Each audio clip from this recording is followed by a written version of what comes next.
केरला के जंगल में टुनटुनी चिड़िया अपने पति बंटी कबूतर, बेटी पिंकी और बेटे गोलू के साथ रहती थी। वो और बंटी कबूतर खेती करके अपना गुजारा किया करते थे। बंटी कबूतर अपने खेत में हर तरह की सब्जियां उगाया करता था और इन्हें शहर की मंडी में अच्छे दामों बेचा करता था।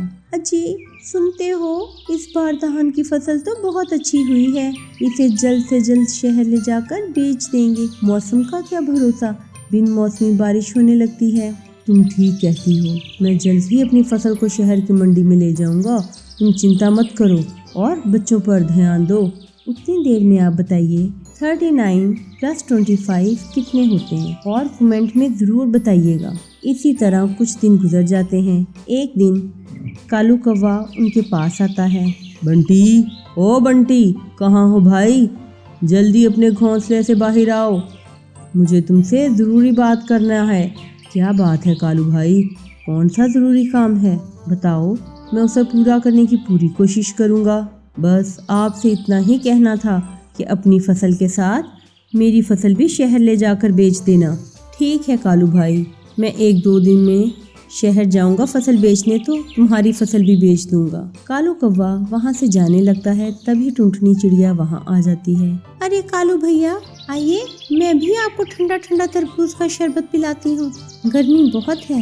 नहीं बहन, फिर कभी आकर पीऊंगा शरबत। ऐसा कहकर कालू कौवा वहाँ से चला जाता है। रात को जब सभी सो रहे थे तभी अचानक बिजली कड़कने लगती है और बारिश शुरू हो जाती है। अब क्या होगा जी? हमारी सारी फसल खेत में पड़ी है, वो सब भीग जाएगी। अरे टुनटुनी, तू चिंता मत कर, अभी बारिश रुक जाएगी। देख, बादल जा रहे हैं। दोनों पति पत्नी बारिश रुकने का इंतजार कर रहे थे, लेकिन बारिश हुए ही जा रही थी। रात भर जोरों से बारिश होती रही। टुनटुनी चिड़िया और बंटी कबूतर अपने खेत पे जाते हैं। वहाँ का नज़ारा देखकर दोनों पति पत्नी रोने लगते हैं। सारे खेत में पानी भर गया था और उनकी फसल डूब गई थी। ए भगवान, ये तूने क्या कर डाला? सारी फसल डूबकर तबाह हो गई। हमारी फसल को जाने किसकी नजर लग गई। सब कुछ तबाह हो गया भगवान। इतनी देर में पिंकी वहाँ आ जाती है। मम्मी, पापा, जल्दी घर चलो, हमारा घर गिर गया है और हमारा गोलू उसमें दब गया है। मैं किसी तरह खुद को बचा पाई हूँ। भगवान के आगे किसी की नहीं चलती। अब हम कर भी क्या सकते हैं? चलो घर जाकर अपने बच्चे को देखते हैं। टुनटुनी तीनों जब तक घर पहुँचते हैं तो उनका बेटा भगवान को प्यारा हो गया था।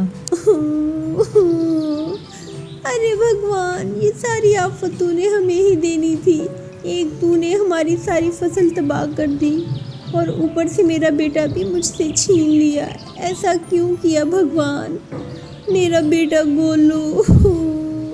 बंटी कबूतर टुनटुनी को चुप करवाता है और वहीं पत्थर के किनारे कुछ लकड़ियां जलाकर थोड़े दिन वहां पे गुजारना शुरू कर देता है।